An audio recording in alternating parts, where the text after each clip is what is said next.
Before we get started, you'll notice I look a little bit frizzy and a little bit worn out today. That'll be because I've been at work all day. I got redeployed to a ward that I've never worked on before, so it was a little bit stressful. Turned out okay in the end, but I was tired, so I had a nice shower, I'm in my jammies, and the lighting's shit because it's 9 PM. Hey everyone, and welcome back to my channel. Today I thought I would do a little Q&A as I've had a few questions in my comments, so I thought it would be easier just to answer them on here than answer them separately and get repeated questions. So I've just got a few that I'm going to go through. So the first one is, how is your course going? And if you didn't know, I am a third year mental health nursing student.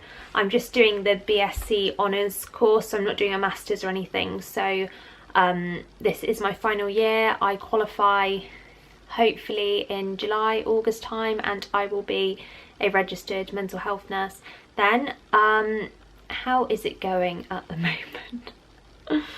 Oh, just have a little sip of my tea. I don't need tea, I need a pint.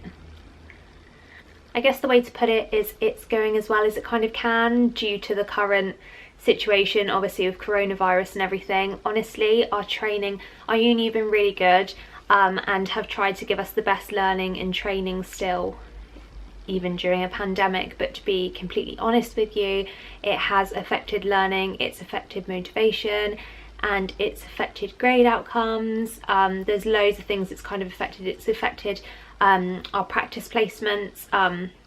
So yeah, I'm going to be honest, it's been quite difficult. I've been quite lucky in the sense that I haven't sailed through it, like that's not the word, but I've managed to get through.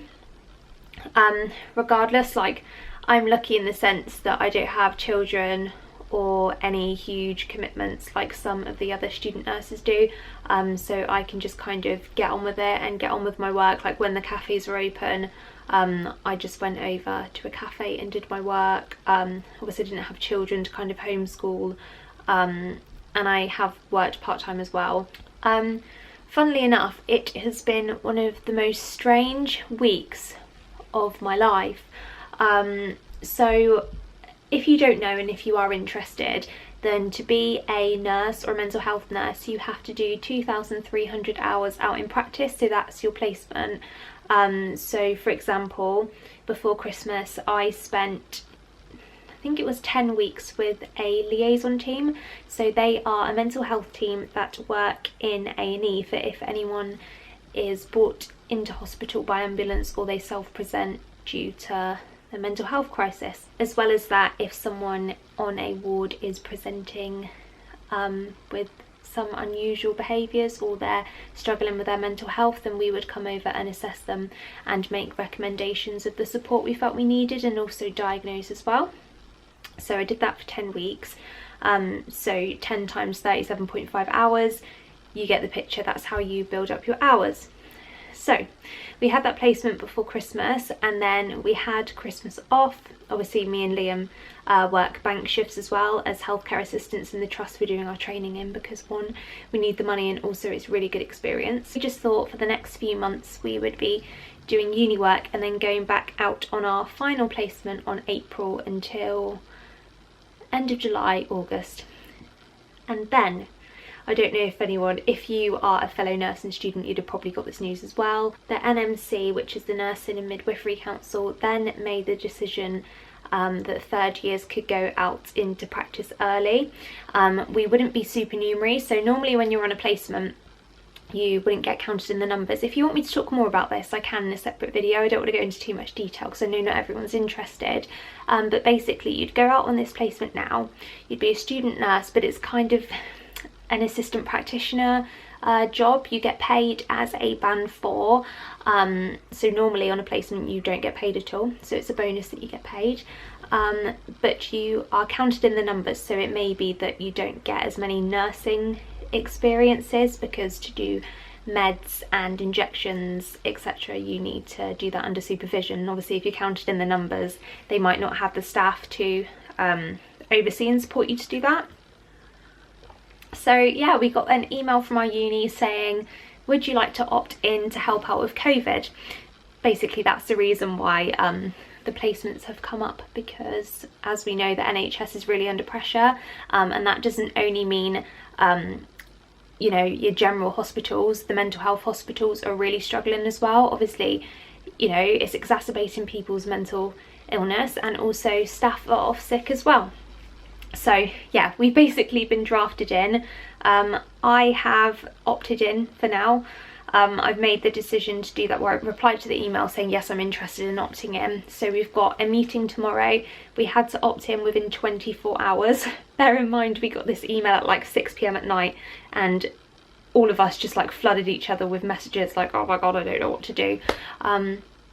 But yeah, so I could potentially be going on placement, I think it's next week, for 12 weeks, which is the paid one, and then a week later-ish going on another placement for 16 weeks, which I don't get paid for, alongside 3 assignments, and one of them is my dissertation, so that's fun.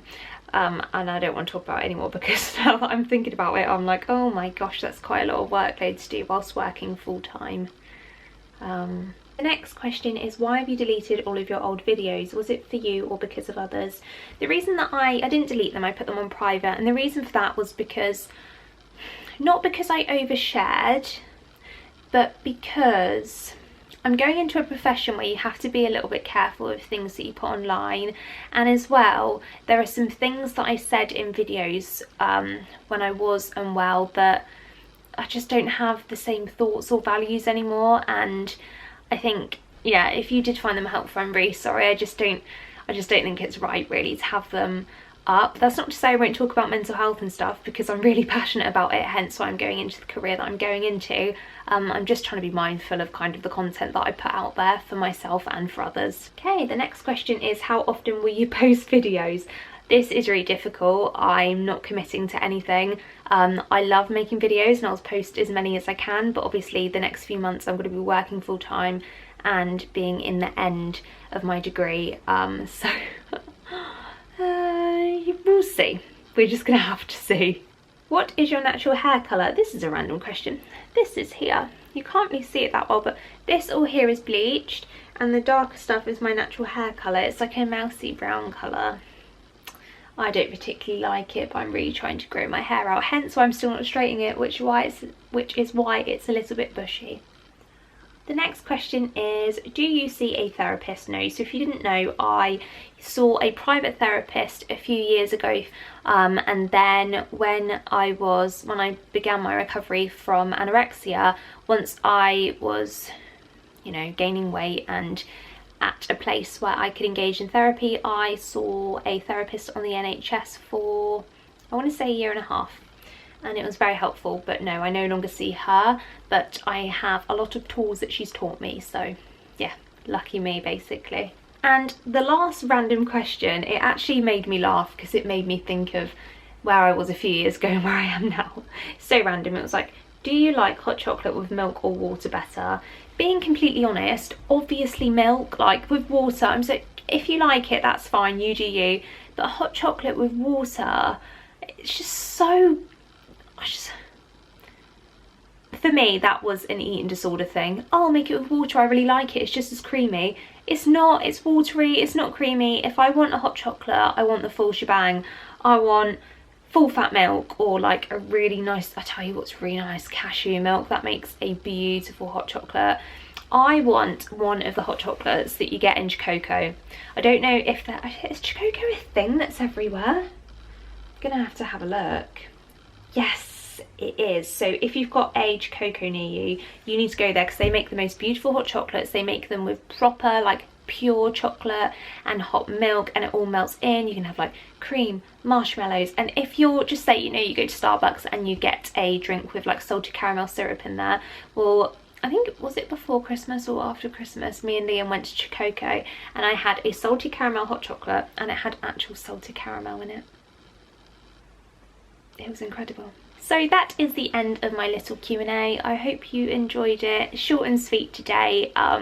But yeah, any questions, leave them below. I can do another one of these. If you want me to chat about the mental health nursing course that I am on at the moment, I'm happy to do a video about that. If not, you guys take care, and I will see you at some point in the future. Bye.